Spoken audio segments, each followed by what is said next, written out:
सकल गुण निधान मोए मान रामदीशम रघुपति प्रिय भक्तम बात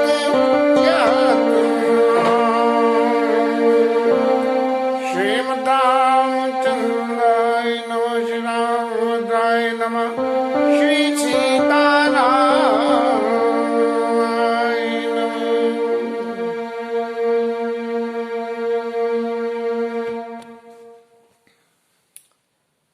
आज 3-4 दिन पीछे ये कथा कहने का नंबर आ रहा है। कार्तिक मास की सेवा में कुछ थोड़ा सा मन लगा था तो उधर मन लग गया था, तो ये सोचा कि कथा पीछे कर लेंगे, पहले कार्तिक मास का गान कर लें। लेकिन मन फिर नहीं माना, लगा कि आज पहले कथा कर लो फिर गान टान करेंगे। कथा प्रसंग में अब तक भगवान राम, लक्ष्मण और जानकी जी और ये गंगा पार करके भरद्वाज ऋषि के आश्रम में प्रयागराज में पहुंच गए और प्रयागराज में ऋषि के आश्रम में जाके और इन्होंने खैर कुशल प्रश्न की जो लीला है वो हुई है और उसके लिए आज का पाठ करते हैं। दी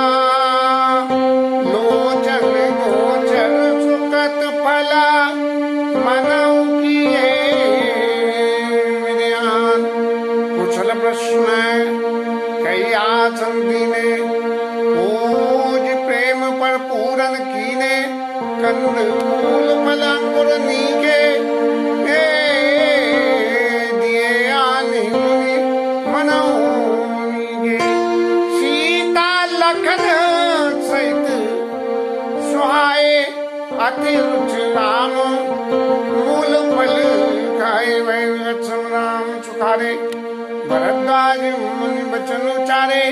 आज सफल सब तीरथ त्यागू, आज सफल जग जोग विरागू।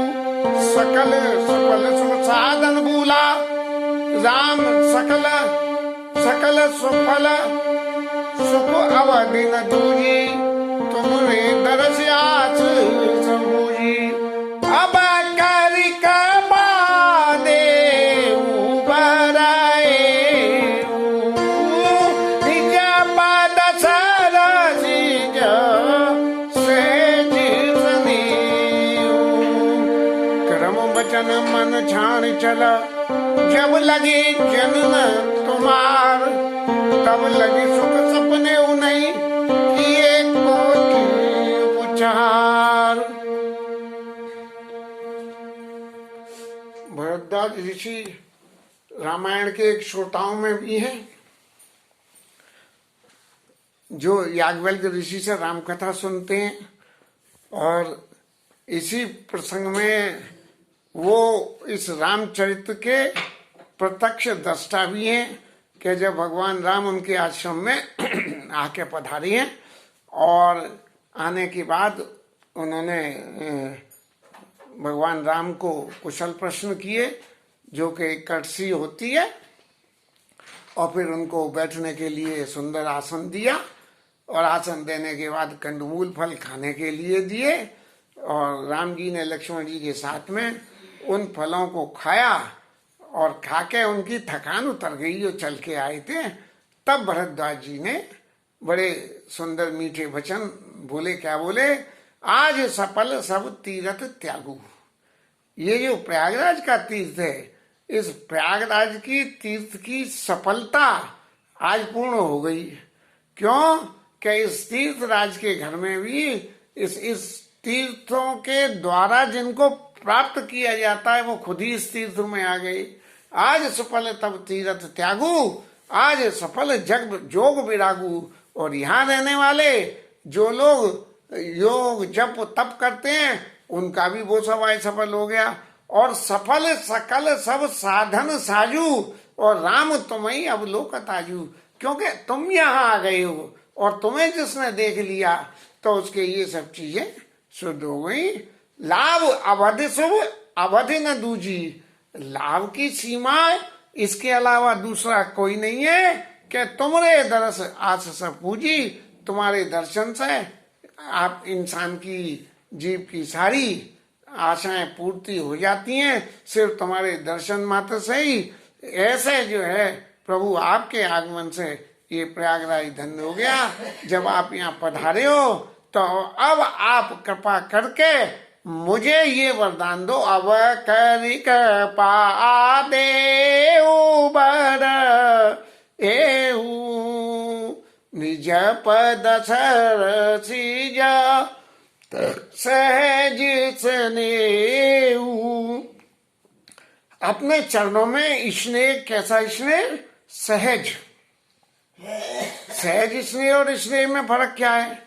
सहज स्नेह तो ऐसा है कि हर वक्त भी हम कहीं गए बोले ठाकुर जी के लिए कुछ ले चलें, फलाने के लिए घर के कोई मेंबर को कुछ ले चलें, और ये तो हुआ सहज। और स्नेह क्या हुआ कि बोले भैया त्योहार का मौका है कुछ ले चलो, ये हुआ स्नेह। और सहज स्नेह के जब कभी भी जीवन में कोई मौका आवे तो उसके लिए हम कुछ करें, इसका नाम है सहज स्नेह। करम बचन मन छाणी छला, जब लगी जन न तुम्हार, तब लगी सुख सपने नहीं, किए कोटि उपचार। कर्म वचन और मन से, मन वचन और कर्म, ये तीन चीजें जब एक संग मिलके हो जाती हैं तब सिद्धि पाने की रास्ता बहुत आसान हो जाती है। कर्म वचन मन छाणी छल, और मन वचन और कर्म से छल को छोड़ के जब तक कोई आपका नहीं होता और तब लगे सुख सपने नहीं, तब तक उसको जीवन में कभी भी सुख नहीं होता। किए कोटि उपचार, मन वचन और कर्म से सुखी होने का एक ही है कि भगवान के चरणों की शरण को प्राप्त कर लें। अब जीवन में आप चाहे कितने भी सुख हो, भौतिक रूप से कितना भी सुख पालें, पैसा होगा तो कोई ना कोई तकलीफ हो जाएगी, और नहीं होगी तो मेरे तो मन में बड़ा दुख है। किस बात का? भले वो भैया दुख है कि सबके दो बेटे हैं, मेरा एक ही बेटा है। ऐसे ये सांसारिक सुख की कामनाओं से जो मन में दुख पैदा होते हैं तो सुख होते हुए भी दुख लगने लगता है। तो तुम्हारी दरस कर्म वचन मन छाने चल, जब लगे जन्य तुम्हार, और तब लगे सुख सपने नहीं, किए कोटि उपचार। करोड़ों उपचार करने के बाद भी उसके जीवन में कोई सुख नहीं होता। सुनी मोने बचन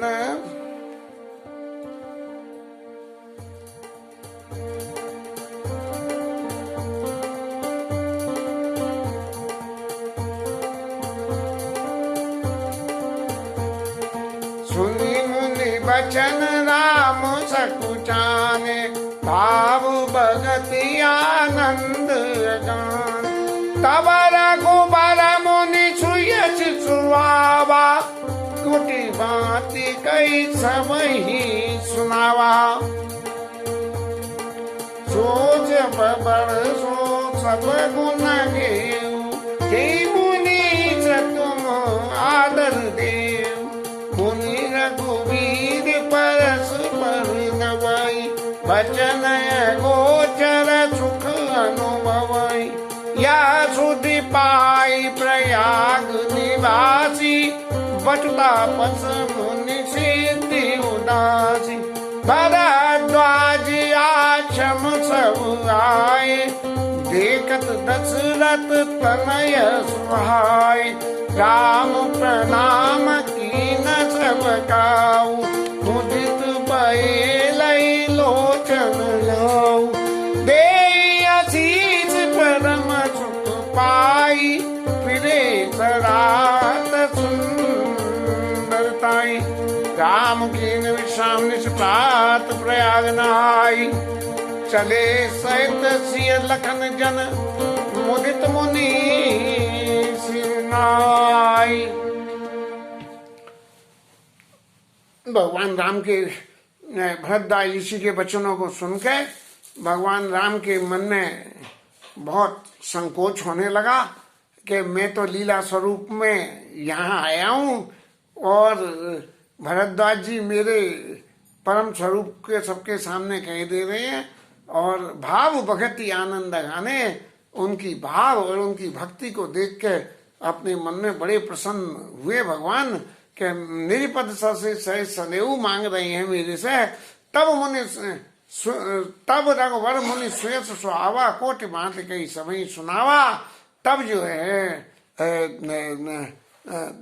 भगवान राम ने भरद्वाज ऋषि के चरित्र को कितनी प्रकारों से कह के जो सब लोग उस आश्रम में मौजूद थे उन सबको सुनाया। मैंने भरद्वाज ऋषि के चरित्र को तो कभी कहीं पढ़ नहीं पाया हूँ, कोशिश करूंगा कि मैं कहीं न कहीं से पढ़ के भगवान राम ने उस वक्त क्या बात कही होगी इस बात का वर्णन कर सके। सो बड़ सो सबा गुण गण गेऊ जय मुनीस तुम आदर देऊ। वही सभी तरह के गुणों का घर बन जाता है जैसे हे मुनि आप आदर दे देते हो, आप मुझे आदर दे रहे हो, ये मेरी बड़ाई नहीं है, ये बड़ाई आपकी है। तब मुनि रघुवीर परस पर नवही बचन अगोचर सुख अनुभवई। भरद्वाज जी और रामचंद्र जी परस्पर अत्यंत विनीत वचनों को एक दूसरे के लिए बोल रहे हैं और उन वचनों से पैदा होने वाले उस सुख का अनुभव कर रहे हैं। अगर हम किसी से कड़वा बोले और सामने वाला भी कड़वा बोले उसमें कुछ अलग सुख होता है, और हम मीठा बोले और सामने वाला भी हमसे मीठा बोले उसका सुख कुछ अलग होता है। लेकिन ये जो परस्पर निभने वाला जो सुख है इसकी विलक्षणता कुछ और ही होती है। क्यों? क्या गुण वर्णन जो करा वो तो गुण जितनी देर वर्णन करा इतनी देर रहे, लेकिन जब निभ के गुण वर्णन करा तो वो गुण हमारे हृदय में रुकते हैं और हमें इस बात को समझाते हैं कि वास्तव में ये जो गुण है ये अनुभव करने लायक और जीवन में उतारने लायक हैं।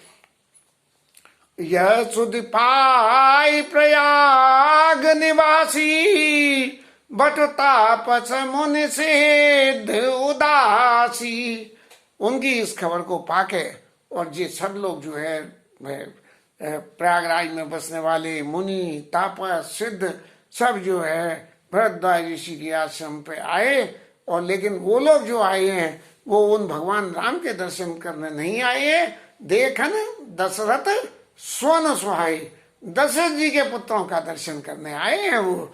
और राम प्रणाम की न सब काऊ, राम जी ने सबको प्रणाम किया और मुदित बहे लई लोचन लाऊ। और नेत्रों का उनकी भगवान राम की, सीता जी की, लक्ष्मण जी की सुंदरता को देख के इतने खुश हो गए कि उन्हें ये लगा क्या भगवान ने हमें जो नेत्र दिए इन नेत्रों की उपयोगिता आज हमारे लिए सिद्ध हो गई। और दे हसी से परम सुख पाई, फिर सराहत सुंदरताई। भगवान की सुंदरता का वर्णन करते हुए उनको आशीर्वाद देते हुए और चले गए। ये मुनि साहब जो लोग तीर्थ में बस के सिद्धि साधन करते हैं वो करते इसलिए कि भगवान की प्राप्ति हो, लेकिन जब भगवान के दर्शन हो जाते हैं तब फिर कुछ और चीज की जरूरत नहीं रहती है। राम की न विश्रामन से प्रात प्रयाग नहाय चले सहित सिय मुदित मुनि जन लखन जन मुदित मुनि सिर नाय। रात को प्रयागराज में उन्होंने विश्राम किया, संग में निषाद राज भी थे, उनके लक्ष्मण जी थे, सीता जी, और सुबह उठ के नहा धो के और फिर आगे की यात्रा उन्होंने प्रारंभ करी। इसके आगे की कथा फिर करेंगे, आज विश्राम रखते हैं। जय जय श्री राधे श्री राम। रामचंद्र भगवान की जय, शंकर भगवान की जय, पवन सुत हनुमान की जय। ओम नमः पार्वती पतिये, हरे हरे हरे महादेव। अब नित्य कीर्तन करेंगे।